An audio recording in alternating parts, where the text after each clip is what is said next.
Wow, this is an incredibly active community. Hi, everyone. Can you see me? I see your absolute cannon worth of messages right now in live stream. Oh, there we go. Okay. So I know this is going to be a bit of a new process to many in the community, and for most of you, it's your first time seeing me, and it's definitely my first time talking to most of you. But I wanted to take the opportunity before we get into the questions that you may have about NIS1 or NEM or Symbol to present some exciting news. First, I've been taught that introductions are a good thing, even though I hate them. So without further ado, hi. Most of you will know me as Christy Lee Minahan, CTO of NEM Software. But in cryptocurrency, I go by Oh God, a Girl. I've been working in this space for 10 years, focused almost exclusively on proof of work software infrastructure, hardware, and novel consensus algorithms. I'm also an expert witness, which means that I give my opinion on legal cases in both the US and the EU, focused on blockchain technology, blockchain forensics, and consensus protocols. The Ethereum community knows me as Miss If of If Def Else. We're famous for EIP 1057, also called the Ethereum Governance Tester. Formerly CTO of Core Scientific. For those of you who aren't familiar with Core Scientific, they're an enterprise AI and blockchain company here in North America, founded by the former COO of Microsoft and the former CTO of MySpace. And you might have heard me talk a few times on anything from consensus algorithms, cryptocurrency governance, software development, hardware miners, and more. And finally, in my spare time, a few of you know me from Oh God, a Company. We are a business and technology consulting company that advises Fortune 500 companies on blockchain strategy, as well as a few other things. So now that we've gotten to know each other a little better, let's dive right in. Today, I want to talk to you about open source software. So what does that mean? Open source software is essentially something that is collaboratively produced, shared freely, published transparently, and developed to be a community good rather than the property or business of a single company or person. So when a project is developed in an open development framework, there isn't a single checkpoint in the development process, no one point of failure. Now, that exact ethos is why blockchain technology exists, a permissionless, pervasive network that is free and frictionless. And if you treat the users of blockchain technology as co-developers rather than users, you'll be able to quickly identify and flag issues, triage them, and produce highly resilient code made by users to serve users. And when building a new financial system meant to be used globally, you want as many eyes on your product as possible and as many fresh minds as possible. So at the Linux Congress in Wurzburg, Germany, there is a gentleman called Eric Raymond who presented a series of essays that have become the Bible for open source software development. And these essays talked about two types of software development modules. One was the cathedral model that we commonly see in Bitcoin and other cryptocurrencies today, and also a few software frameworks in which source code is available with each release cycle, but the code developed between the releases is kept hidden. The other was the bazaar model, in which code was streamed over the internet per se, in real time, commits flying in full view of the public, what we now know as the Linux model. So throughout these essays, Mr. Raymond identified 19 key lessons, we call them, of open source software development. And these lessons went on to inspire some of the greatest minds behind humanity's mission critical infrastructure at the time. Everyone from Jimmy Wales of Wikipedia to the team behind Netscape to the Mozilla project. These lessons have become key focal points for us in the blockchain ecosystem. as well as driving the framework for how we fund public works, for how we develop, for how we release and engage in collaboration, and how we treat commits.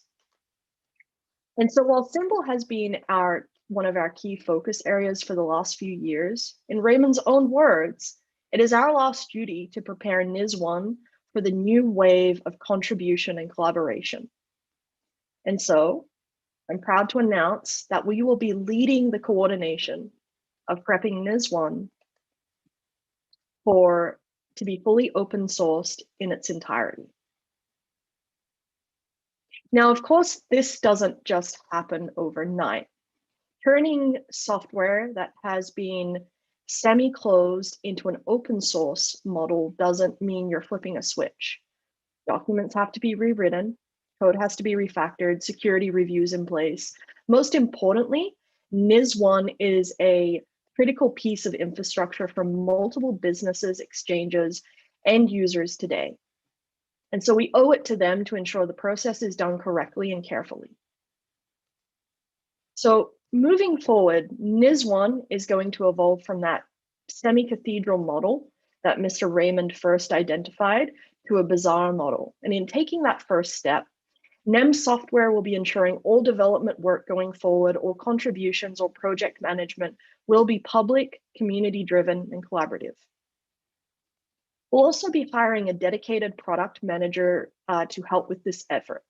Their job will not only be to work closely with you guys, the community, and the users who trade, and the exchanges, and everyone who uses NEM today, but to also manage the issue board, the sprints, and own the ever-evolving roadmap of new features and innovation.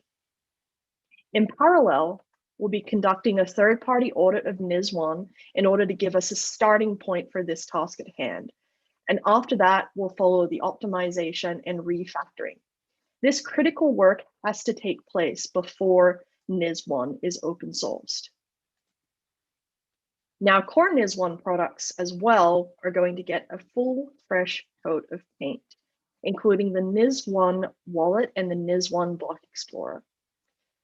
Core NIS1 infrastructure as well, such as SDKs, documentation, nodes, testnet, all of this will be reviewed, refactored, and be made easier for the next generation of users to come in.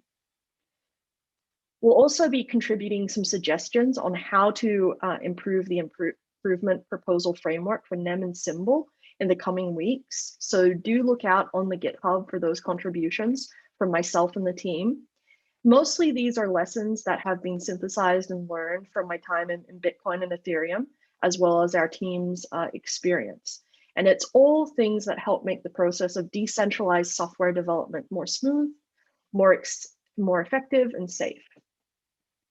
And finally, I'm delighted to announce that we're building a dedicated protocol engineering team within our research division at NEM Software that will be responsible for the implementation of cutting-edge academic research into NIS1 and Symbol, as well as the dedicated to the development of core NIS1 and Symbol protocol. So through this process, I hope we evolve from a community of proposals to a community that drives proof of concepts.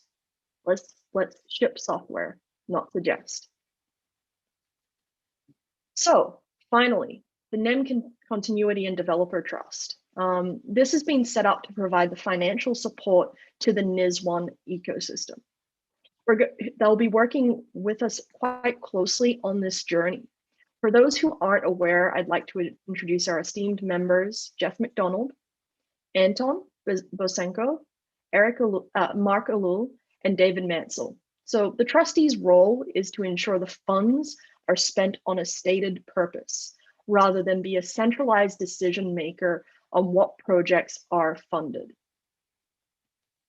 And finally, let's talk a little bit about public works funding. So funding public goods and open source development is a constant challenge. While we don't have all the answers today, I'd love us to collectively come together to design a better form for public works funding that is unbiased and focused on ensuring the security and innovation of the NIS1 protocol.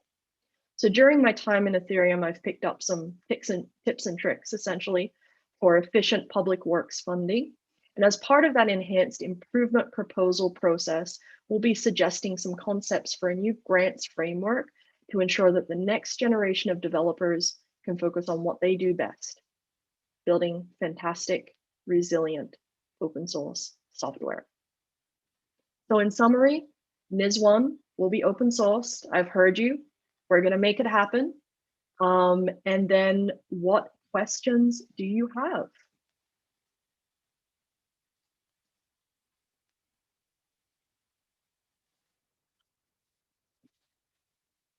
We'll have to slow down the chat.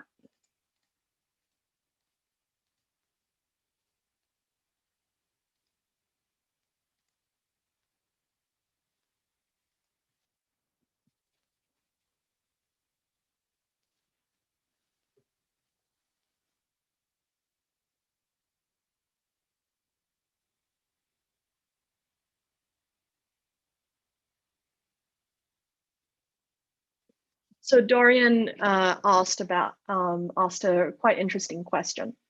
So some time ago, a survey was conducted on NIS1. It was about potential improvements and new updates or features for NIS1.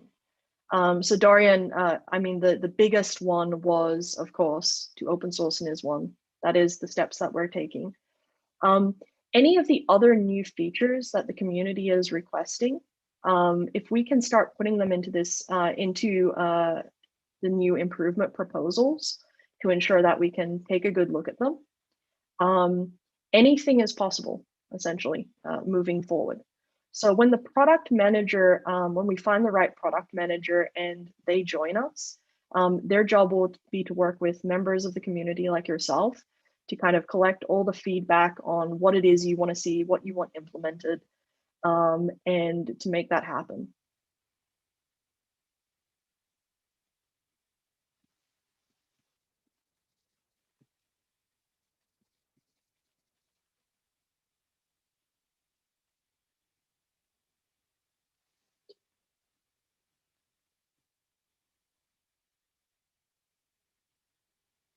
The assessment of the retail tooling comes from the advice of the auditors.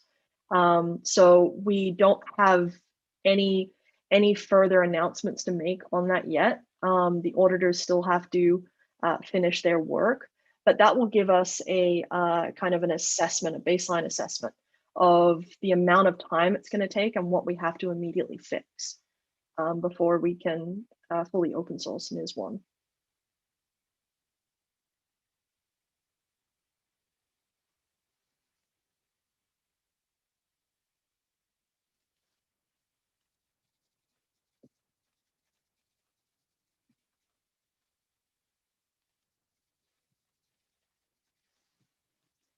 Wow, you guys really want to talk about price. Really want to talk about price. Unfortunately, I can't talk about price with you. It's too early in the morning here.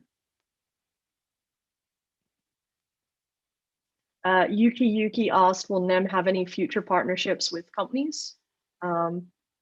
Yes, there is a quite impressive marketing roadmap.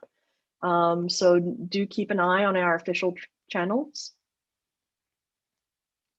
I see here that there's a lot of discussion about, is there any plan to burn NEM? So that would be up to you, the community. I haven't seen any proposals from the community about burning them, nor do I see why that would be quite helpful.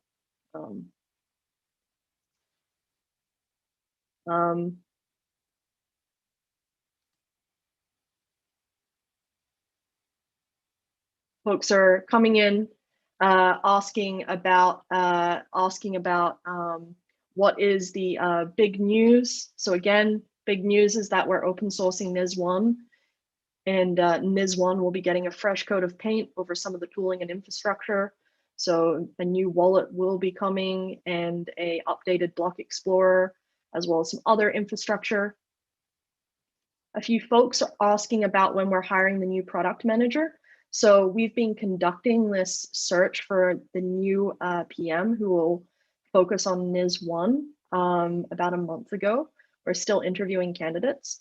I'm specifically looking for someone that has previous open source development experience, as well as, it's a plus if they've worked in the blockchain ecosystem before, so they understand the process. If you do have any recommendations, please send us some referrals. Would love to talk to any potential candidates. So there's a gentleman here with no name. He just calls himself C, who asked a pretty good question as well. When Symbol launches, would NEM be affected in any way? For example, wouldn't everyone flock over to Symbol? So let's talk about that for a little bit. Blockchain protocols just don't disappear. For those of you who aren't familiar with the 55 different forks of Bitcoin, somewhere out there exists a community that loves that blockchain protocol. So they don't inherently disappear. As long as there's 2 nodes participating, it will continue to exist. And while some developers may intend to move over to Symbol and some protocols and some products will move over to Symbol, not everyone will, and not everyone will do so immediately. So have a look at what's happening right now in the Ethereum ecosystem with the ETH 1.0 to ETH 2.0 transition. It takes time. It takes time to adapt your product. It takes time to migrate your users over. It takes time to migrate. And for whatever reason, there will be users that will continue to stay and use NIS1. I fully believe in the future that there is enough room for NIS1 and Symbol to coexist side by side. I don't have all the answers of what that looks like today.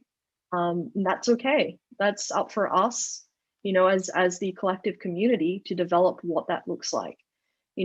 I think NIS1 has real potential. One of the things that I quite like about NIS1 is the EigenTrust++ algorithm. I think that NIS1 has some real strengths when it comes to reputation management. So we'll just have to see where that plays out. So Shin asked, will the core devs still be curating the changes to the NEM1 to the NIS1 GitHub after it has gone fully open source? So yes, you will still have the project management committee that is curating changes, and this is part of the framework that's going to be released. How do you go and get your commit pushed into mainstream, into the mainstream client? So there'll be a framework around that process. And most of that will be community driven by both the core devs and new people that want to step up and join the project management committee. But yes, it will. They will still review pull requests. They'll give feedback fully public. Keep in mind that open source doesn't mean there are absolutely no rules and it's absolute chaos. There is still a release manager and maintainer behind every single piece of open source software out there today. Someone also asked, will Symbol be open source? Well, Symbol is open source, so yes.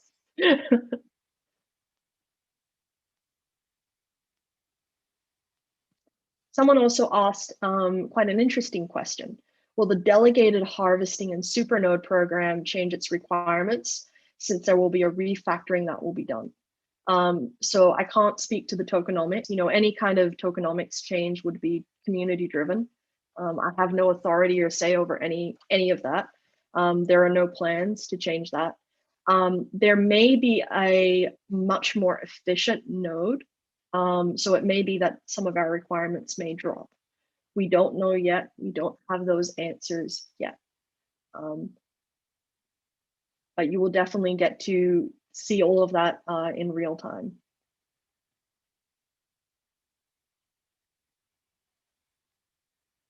Let me ask the community a question as well. One of the things I'd like to know more about is how do you best want to get information about regular updates, regular features? So in other blockchain protocols, weekly sprints are often cast, whether it's through a YouTube live stream or a pre-recorded Zoom call, so that people can listen in, watch, follow along, but not necessarily talk and disrupt. And that's pretty standard for both, for Bitcoin, for Ethereum, for Zcash, for most of the other blockchain protocols. Is that something that the community would like, where we, start live streaming our sprints essentially, and our discussions about the research?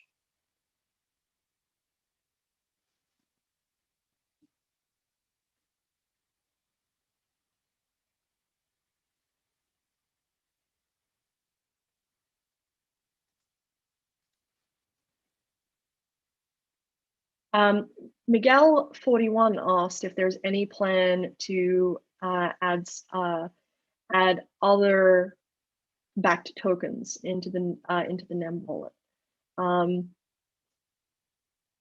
Have been looking quite heavily about backed assets, and I would love to see the community actually pull together a list of what assets they would like to see first. Technically swapping other tokens with Zem is achievable. It's more of a regulation thing and making sure that we have an exchange that's willing to help out with that. Now, if we're talking about atomic swaps, actual atomic swaps, where there is no exchange, it's completely trustless, would love to pull off a atomic swap. There is some incredibly exciting research about how to do trustless atomic swaps using optimistic rollups. They're still, unfortunately, layer 2 solutions, but it is technically possible. And that is something we can definitely look at in the future.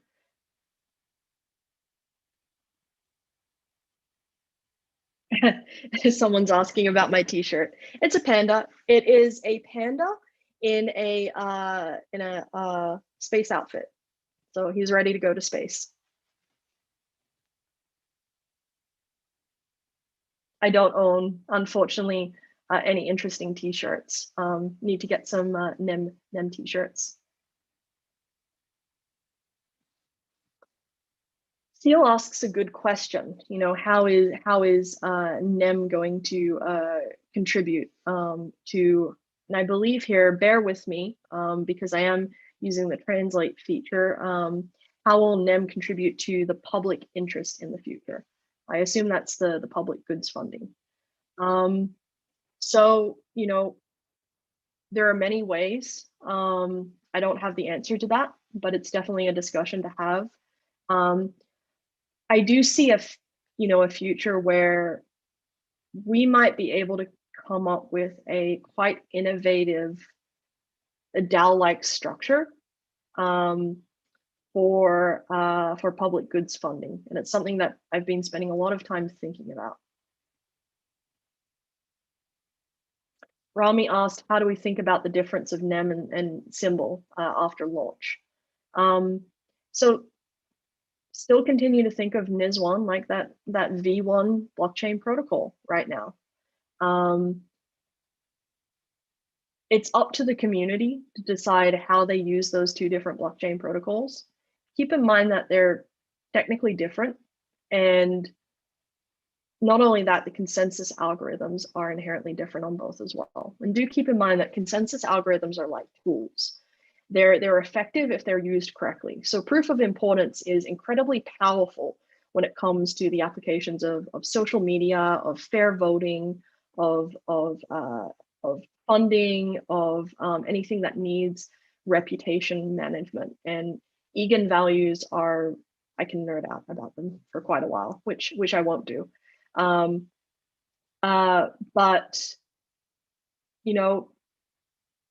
I still think you think about it as a NIS, as a V1 protocol right now.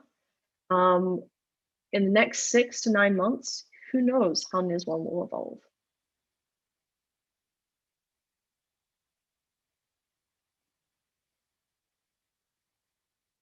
C asked that it would be beneficial if you can teach the people what Symbol is capable of in layman terms. That is actually in the works.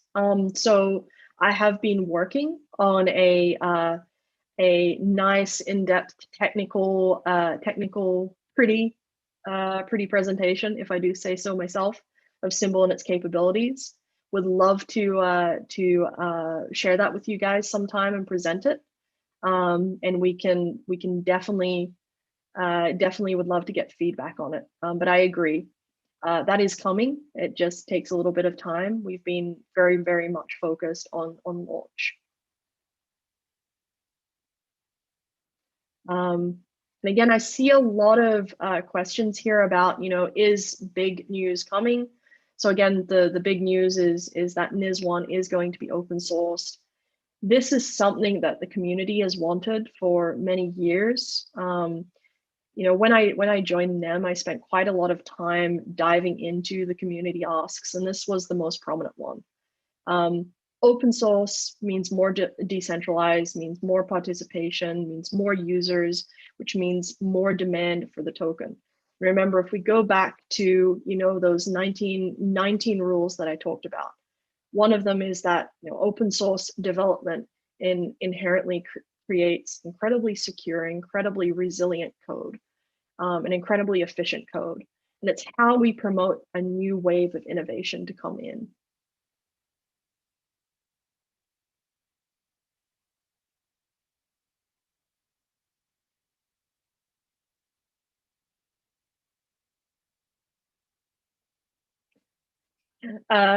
Long Yang asked, why does my Twitter handle not have NEM or symbol in it? Well, that's because I've run out of characters. I'm happy to update my Twitter bio. It is important to understand that my Twitter profile is me personally, so I don't just share NEM news there. I share anything I'm interested about. So you'll see parrot pictures sometimes. You'll see white papers that I've been reviewing. You'll see some of my own contributions as well. Right now, I'm deep in the middle of doing an analysis on the effects of EIP 11559 on the Ethereum ecosystem, as well as a research paper on being able to profile different types of nodes and hardware in the Bitcoin and Ethereum ecosystem. So follow my Twitter. I will happily update my Twitter profile, but just keep in mind that it is not always focused to NEM. I am a person. I have other likes and hobbies besides work. Spring River, who has a very calming and beautiful name, asked, do you see the bright future on NIS1 as open sourcing? Which, and forgive my translation function here, but do I see a bright future for by open sourcing NIS1? Yes. It takes time to build a community. So I'm not sure how old a lot of you are in the crypto ecosystem, whether you're weathered block wizards, as they would call them. But when Bitcoin started, it did not get a pretty strong, engaging community until about 2014, 2015. When Ethereum started, it didn't get any kind of traction or any kind of engagement from developers outside of the EF and outside of the ACD until 2018. It takes time to build a community. And part of that is by making it open source, by making it easy to contribute, which is part of what we're working on, by making it enjoyable to use through fantastic user experience. And perhaps one thing I can also talk about is we are hiring a dedicated design team and a UI UX team to be working on both NIS1 and Symbol products moving forward. I'm pretty passionate about, as a lot of the folks at NEM Group will vouch for, I'm passionate about user experience and making blockchain technology incredibly easy to use. So I do see a bright future. I see a lot of value in NIS1. I don't have any answers of what that's going to crystallize into yet, but we'll take it one step at a time. Let's focus on getting NIS1 open sourced, refactored, cleaned up, ready, and then let's move on to, what kind of cool things can we build?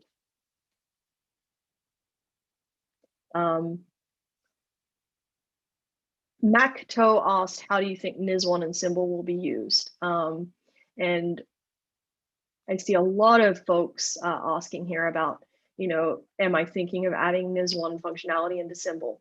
So why not? Happy to share. I think I've talked about it enough in the community as well. We are underway in researching what I call a blockchain bridge.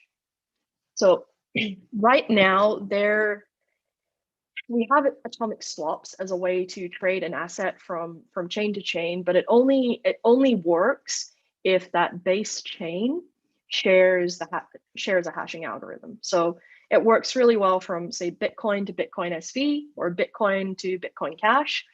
Doesn't work well when you're going from Bitcoin to Zcash or Ethereum to Monero and so on and so forth. What I would love to build, and what I really think would be the next checkpoint in interoperability, is what I've called internally a blockchain bridge. And what this essentially is a way to take native Solidity code as an example and have that run compiled into C++ to run natively on Symbol, or have native Bitcoin script executing in real time on Symbol. And that's under the research stage right now. And once we get the framework set up on running these research meetings more publicly, the community is going to have full visibility into where our thinking is going and where our discussions are heading. But that's where I've been spending actually most of my time, focusing on the research of how do we improve the interoperability across all of our products. And so it's feasible that a bridge in the future could exist between NIS1 and Symbol. But again, we don't have the research on that figured out right now. Ronan asked, what skills am I looking for in design team members? So we currently have a few roles open. We're looking to hire a UI UX lead. We're looking to hire a graphic designer, as well as a senior designer. What I'm looking for is people who are absolutely customer obsessed, who are constantly thinking about the psychology of users and are thinking about how to make this easy to use. Too much, if we look at cryptocurrency wallets, a lot of them copy and borrow from each other, and they're still not easy for a newcomer into the ecosystem to use. But more importantly, I see a lot of issues where, things like wallets, for instance, there's not personas or dedicated interfaces designed for, say a Chinese user versus a US user versus someone in Germany versus someone in Japan or Korea. Each of these countries have a different preference in aesthetic, in color, in how information architecture is laid out. So I'm looking for people that share that same way of thinking, and are obsessed about solving really, really complex UX challenges where there is, we don't have a guidebook or some guidelines to follow in blockchain. We're essentially figuring out the rules as we go. What are the good design rules? So looking for out of the box creative thinkers, folks that have ideally three to 5 years industry experience. But my former boss taught me that you hire for drive and innovation and scrappiness and hunger. You don't hire for skill. And I share that ethos as a manager. So anyone who is passionate about design and is really up for solving some really complex UX challenges, please reach out to me over Twitter. I am Mnemonic. Wow, that's a mouthful. I am Mnemonic asked, how about the size of the blockchain upon refactoring? Will there be a reset or a sharding checkpoint? Again, don't have any plans to do anything like that. We'd have to put it through, you know, a proposal framework about why that would happen and is it useful. Let's talk a little bit about blockchain state, because that's another area of research that I'm absolutely obsessed by. You know, the core devs have done a fantastic job in NIS1's architecture and keeping its state quite performant. And I think what we can do is implement some of the cutting edge research in academia right now around optimistic rollups to decrease state size even more. So, you know, I'm going to be sharing some of my ideas and some of my thoughts for discussion and feedback from the community through the GitHub. So you'll be able to give feedback and we'll be able to discuss there.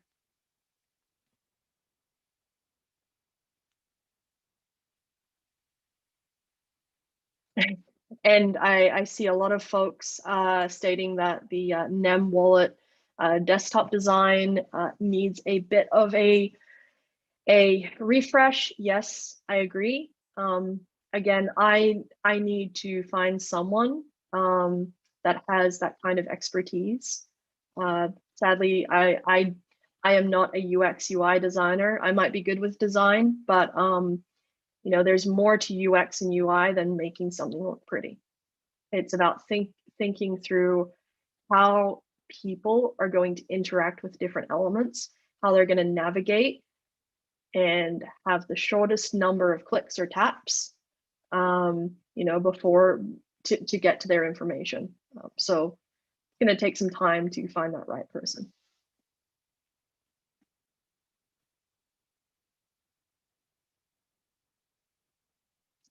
Ronan O'Donnell again asks, what tech stack are we looking for with our designers? So I'm looking for by the way, the job postings will be live. So if you're curious, I'd encourage you to look at the job postings and definitely reach out. Not looking for anyone with 3D modeling experience at this time. Looking for folks that are quite comfortable with all of Adobe's product suite, you know, InDesign experience, sketch experience, whatever your favorite prototyping tool is, your favorite wireframing tool. And we are looking for, you know, having CSS experience is going to be a plus as we dive into working with the Block Explorer, but not necessary at all. So here is a good question. Are you planning on adding new functionality in NIS1? So yes, we are planning on adding new functionality to NIS1. That is why there is a protocol engineering team being built, but it is up to the community as well as the protocol engineers to decide what that new functionality would be. So I can only guide and suggest where we might want to go. I do have some ideas right now, but it's nothing that's being crystallized in a form that I can really share. You know, off the top of my head, I think the Egan Trust ++ algorithm has a lot of potential, but I haven't crystallized that thought into anything inherently helpful to answer your question. Someone asked if I'll marry them. Unfortunately, no, very sorry, flattered. But sadly taken at this time. Mohican asked, is there an SDK for, is a mobile SDK going to be developed for NIS1 and Symbol? Yes, yes, there is going to be more mobile support in the future. You're going to hear more about that when we go through the Symbol roadmap in a few weeks' time. Yeah,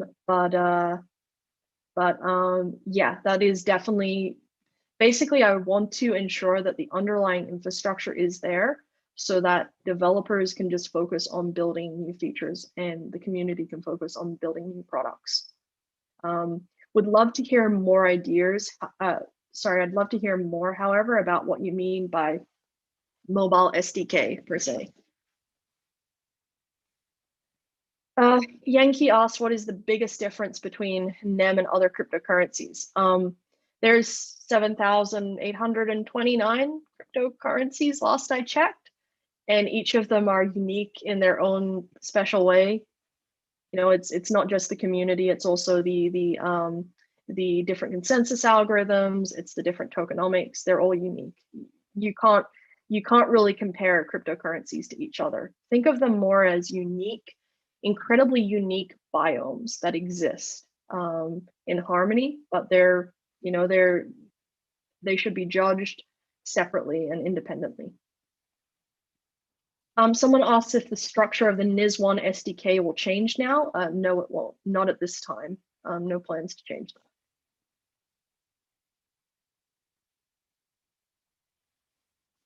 Someone asks about the use cases for NIS1 and how those are different for Symbol. I mean, it's up to you guys to design the use cases. I'm gonna bring you the tech to make sure that you can build your products. If we think for a moment, if we talk theoretical again, reputation management is something that I think NIS1 is going to do quite well with. And I'm hoping to be able to write a few more articles in the future with the research team about why we think that way. Long Yang asks, is there any plan for cross-chain transactions between NEM and Symbol? You're going to have to wait until the Symbol AMA, but you will want to tune in for that to get your question answered.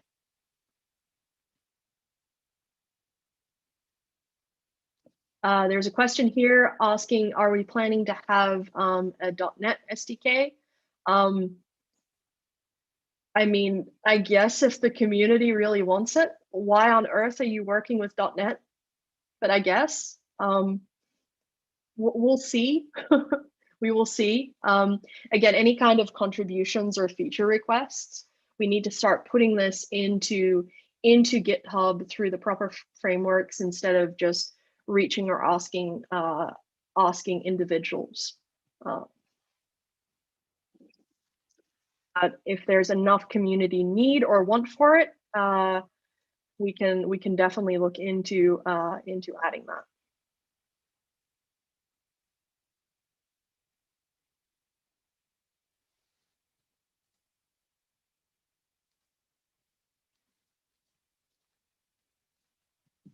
Yamakov asks, what kind of actual use case for NEM or Symbol do you think most likely will happen in the near future? Okay, so now we're getting into the theoretical and the speculation. Let's talk about Symbol for a little bit. NEM for a little bit. I do think we're going to see much more innovation around social media apps on NIS1 in the future.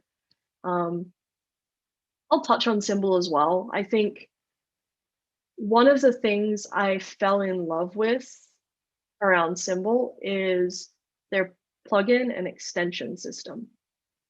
And I know that's a really weird thing to like about a blockchain protocol, but it's such a subtle thing that makes it really easy to build and add new features.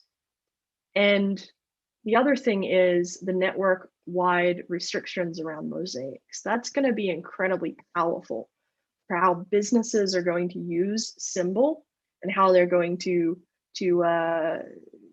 pull data, share data, push data. Lots of potential there.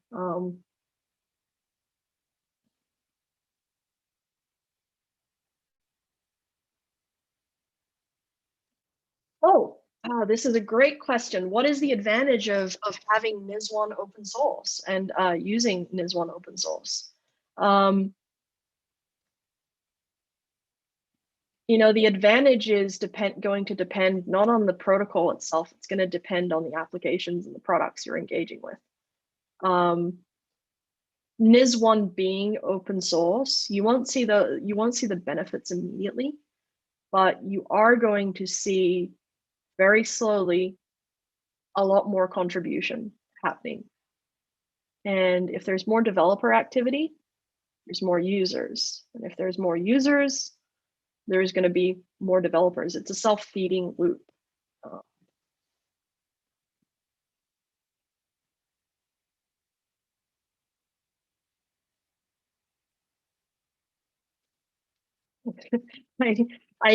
Someone asked a question of how do I think of NEM and Symbol in 10 years? So I don't even speculate 3 months out into my own future. Definitely can't predict 10 years from now. You know, in 2020, a lot of us didn't think we'd survive the global pandemic that was happening. So I can't give you even a wild fantasy to answer that. This is a great question. Thank you, Mnemonic. So Mnemonic asks, will the hardware requirements become higher after refactoring? Can I still run it on a Raspberry Pi? So now I can nerd out about this for a moment. I am absolutely obsessed with ensuring that nodes can run on embedded hardware. This is a personal passion, something I'm personally invested and incredibly excited about. So no, we're going to do our absolute best to ensure that you can still have all kinds of crazy embedded implementations. Would love to see not just Raspberry Pi. Would love to see some, custom hardware built for running and operating a NIS1 node. There was a project I worked on that I can talk about publicly because there's the press releases about it, about embedding blockchain nodes for some alternate cryptocurrencies on traditional smart hardware, as they call them, smart appliances, things like TVs and fridges, if you'll believe it, and washing machines. You can't, obviously you cannot work with a full node on those devices, but you can do some really creative things with API nodes.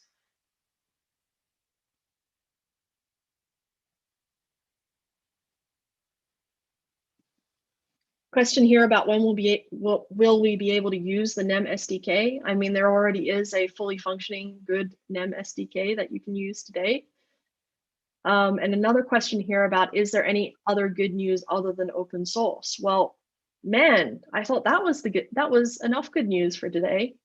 If I give you all my good news in just one go, I'm not going to be able to share things with you, next week or the week after and so on.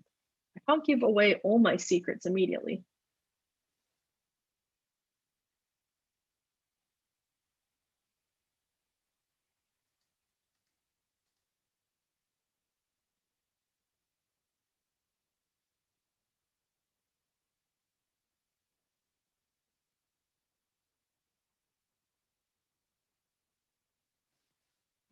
Man, guys, so much spam.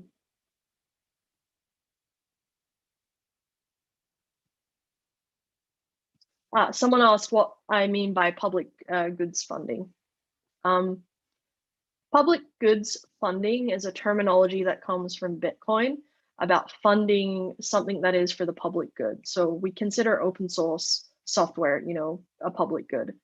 And it's really tricky to fund open source software. So if you look historically at all of open source development, one of the biggest pain points is how do you make it your life's work to continue building this software? And it's a really big challenge in blockchain ecosystems because you need a way where developers can contribute to the core protocol, which means they can't, they're not inherently building a product that they can monetize in some way. So how do you encourage developers to build on the protocol but still be able to pay their bills? And your first response might be, well, you just start, a grant, but it becomes a little bit more nuanced than that.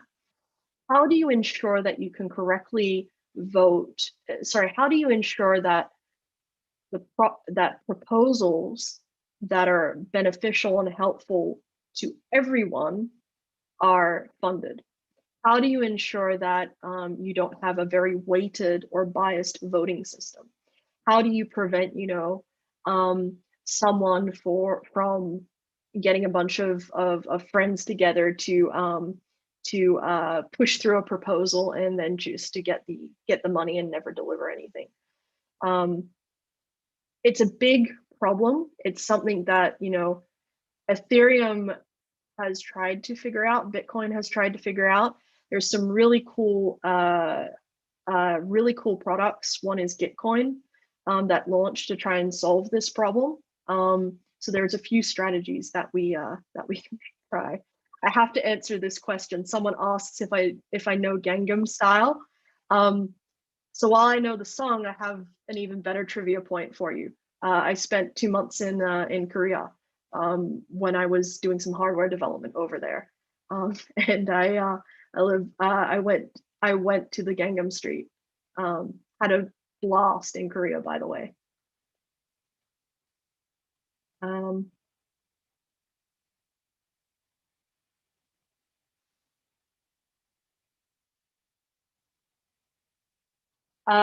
Aro asks, until what time is the broadcast? We have exactly 8 more minutes. I don't know about you guys, but it is 6 a.m. here in glorious Washington State. Yeah, for those of you who don't know, I live in Washington, US right now. So I'm going to start getting started with my day. This is a really good question as well. Will you put more importance on stability or throughput? So I don't think that it's an either or. There is a way. In order to have throughput, you need to have stability. So throughput is essentially, you know, it's not just your transactions per second. If a node is down, if any device is down, it's not doing anything. You're not getting any throughput from it. So they go hand in hand is essentially what I'm saying. So there will be a focus on both. Right now, my big focus is on ensuring the security. NIS1 hasn't had active development for some time, so it needs a pair of third eyes to tell us where to start.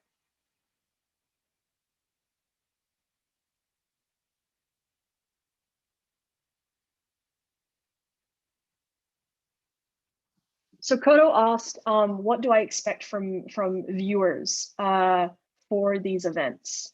So first, this is the first time I think we're doing this in the NEM community.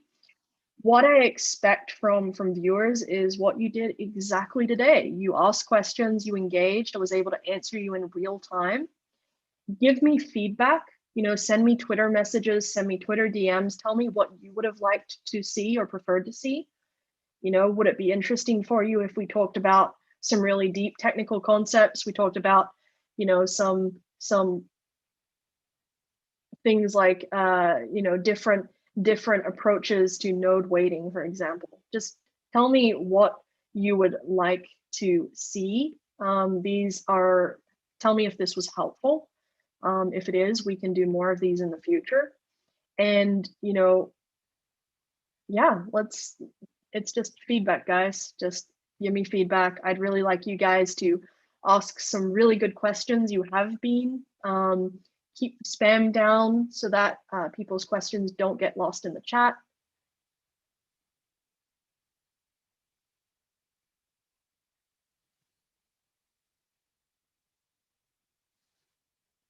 Lots of price speculation. Lots of price speculation. I've been doing this for 10 years plus now. Price speculation never works.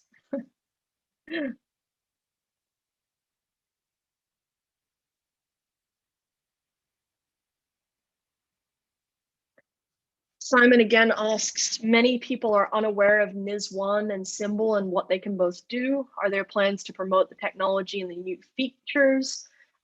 So personally, I've been working, I mentioned this before earlier in the stream, I've been working on some internal training material that is, you know, that is a layman's introduction, if you can call it that, and a visual guide to the symbol white paper and its functionality. So there's definitely plans. I think the best way to answer that is yes, there are plans. Yes, there is a fantastic marketing and education strategy in plan. Just give us time. It does take time. And also, I'm only one person, so obviously I have to do many things. So when I talk about stuff that I'm currently working on, it does take some time to release that, but hoping to scale that up soon.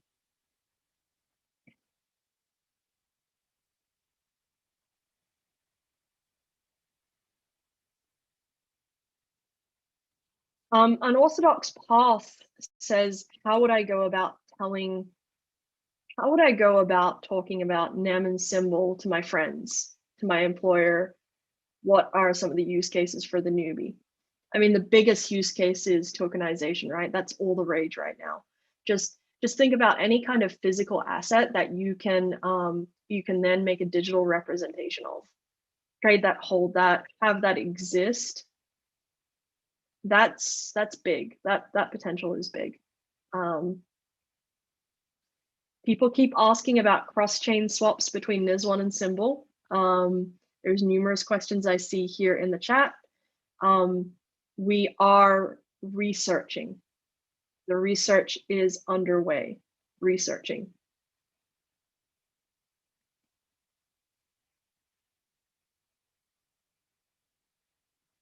Have to figure out how to do it before I can tell you if it can be done and when it's going to be done.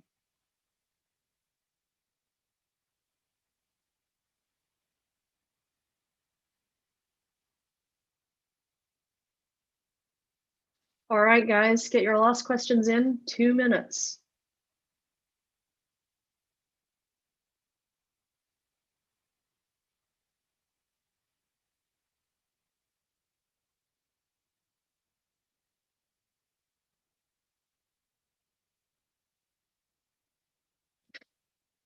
And to finish out, Eric will ask when to moon.